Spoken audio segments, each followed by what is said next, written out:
It's true that the ocean has given birth to many beguiling life forms, veiling its creation from being perceived by the world.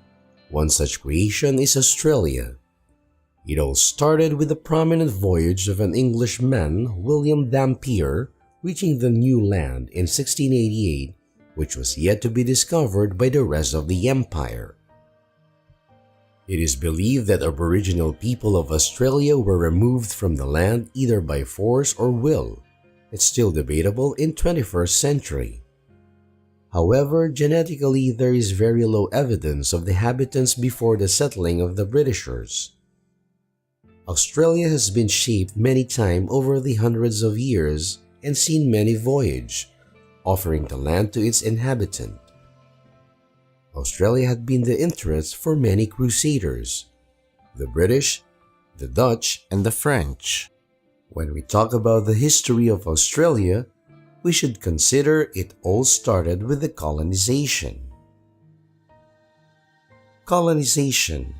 How did it all start?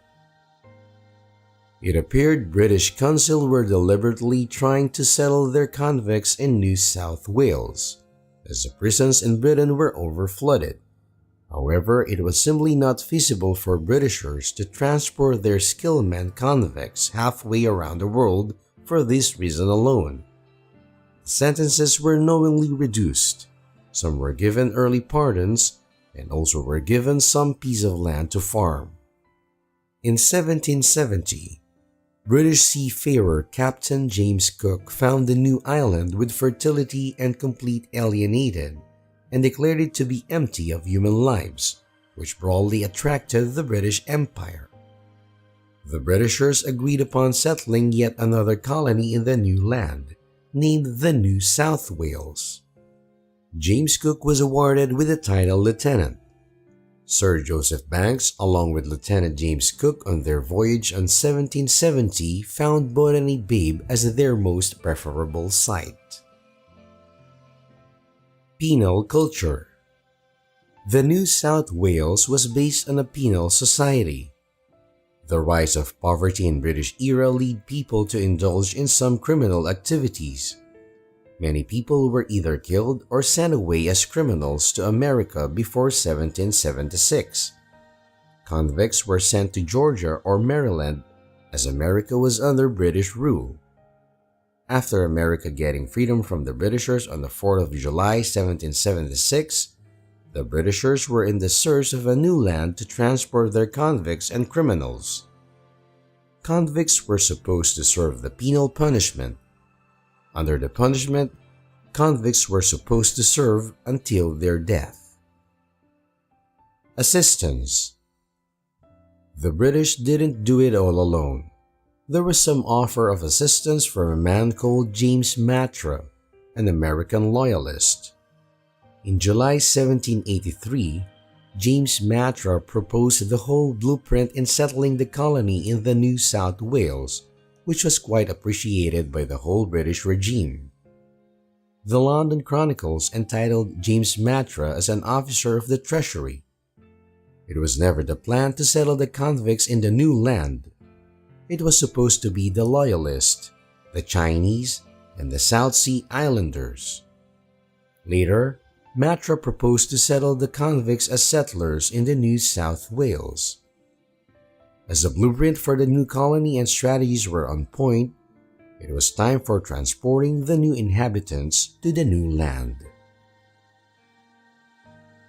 Voyage to the new land. French took an interest. The Britishers had their first sail on 13th of May 1787. It was believed to be 11 ships with 1,530 people on board. The number of convicts were high as compared to Marines and Marines' wife. The whole transportation and moving this whole lot of people from England to New South Wales was under the command of Captain Arthur Phillip. They arrived at Botany Bay. On 24th of January 1788, Jean-François de la Pérouse led 2 ships to the new land. It was evident that the French had taken quite an interest in the new land. On being called upon by the British commander Philip, French some offer as they were much more provisioned in terms of supplies and had lasted 3 years of voyage. But neither of the offers were accepted by the British, and the French had to leave Botany Bay after running out of supplies. La Pérouse is still remembered in the Sydney suburb from that name. What happened to the Aboriginals? Aboriginals are believed to be the real inhabitants of the new land.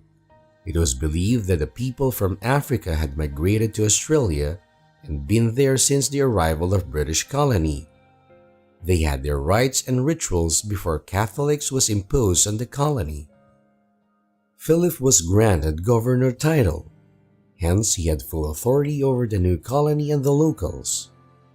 It was presupposed that he would maintain harmonious relation with the local Aboriginal people and would balance the disciple.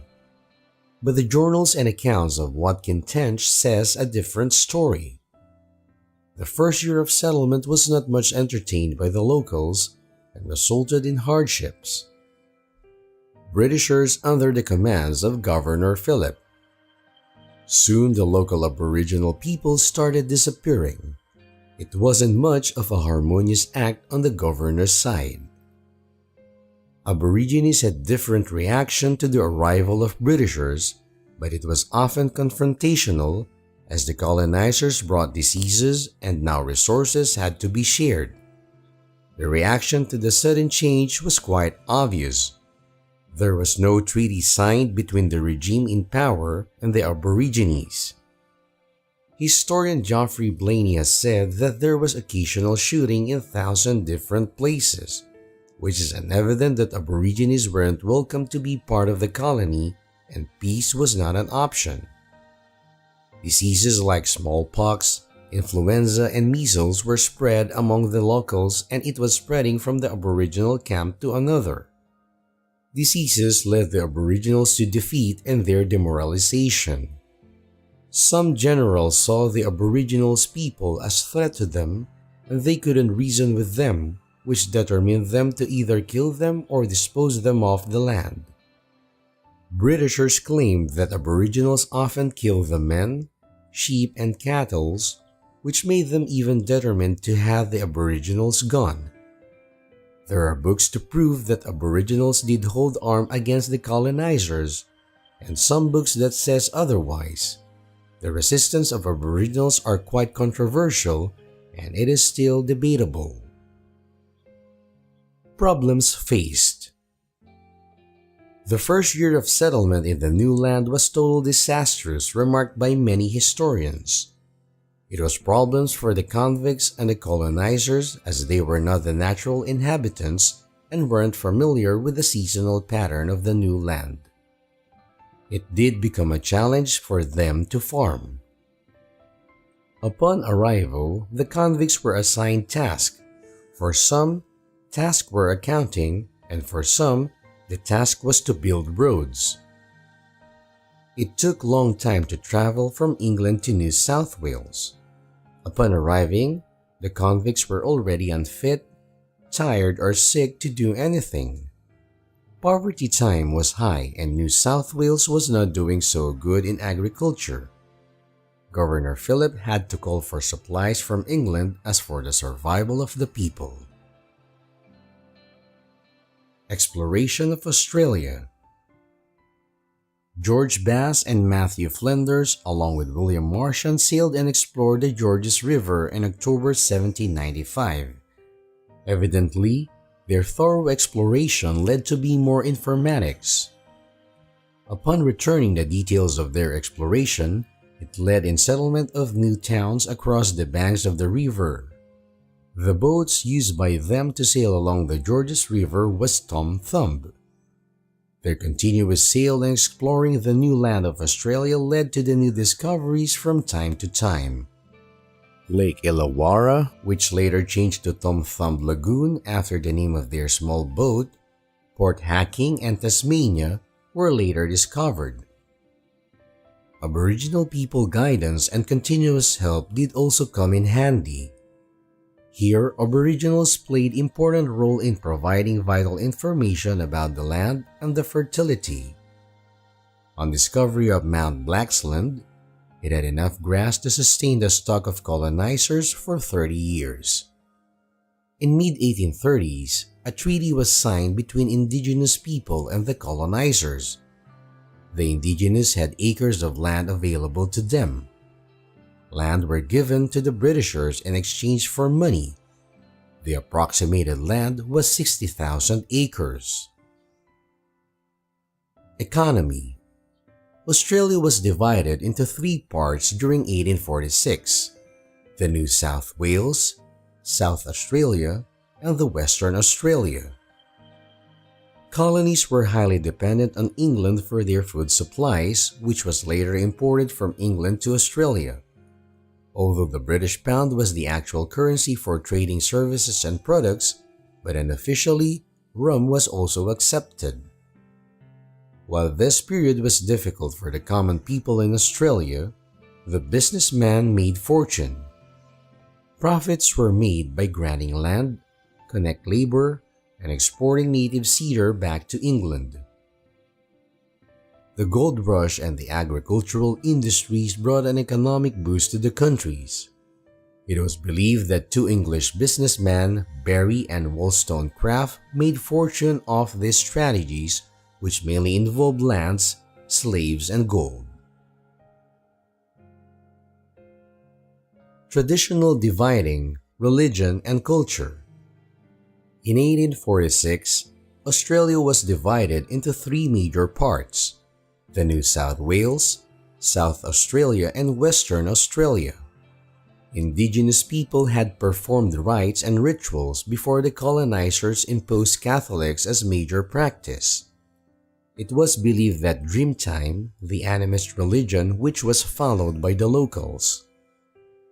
Before the colonizers, the practice of Catholic religion was performed by La Pérouse, who conducted the first burial ceremony in the new soil in 1788.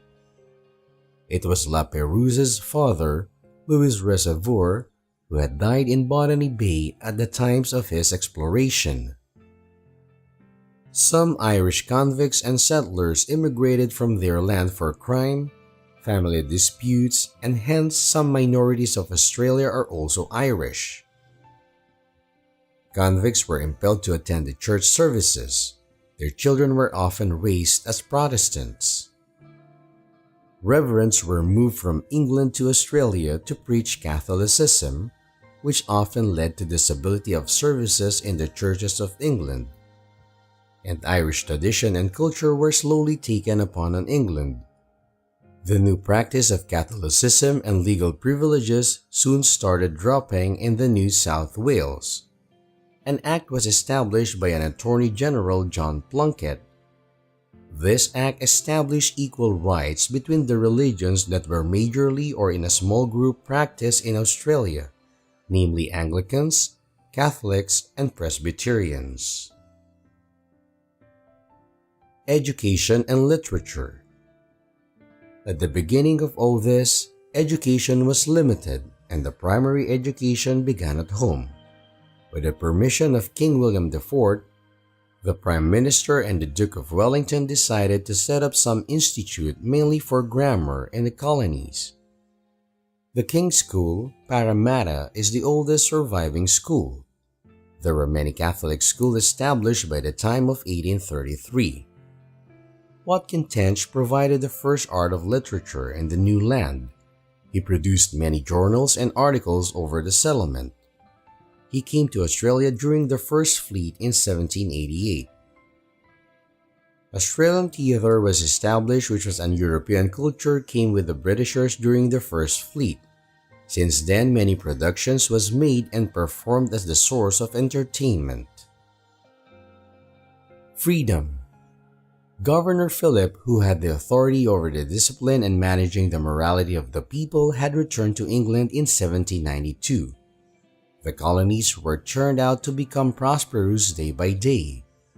They were true feeling of founding, and people began rallying in. It was the making of Australia and celebrating the day of foundation.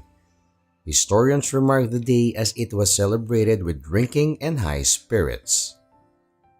Finally, in 1818, January 26, Australia had become independent of British and the day was marked as holiday, making it the 30th anniversary of the British settlement. The day is celebrated as Australia Day.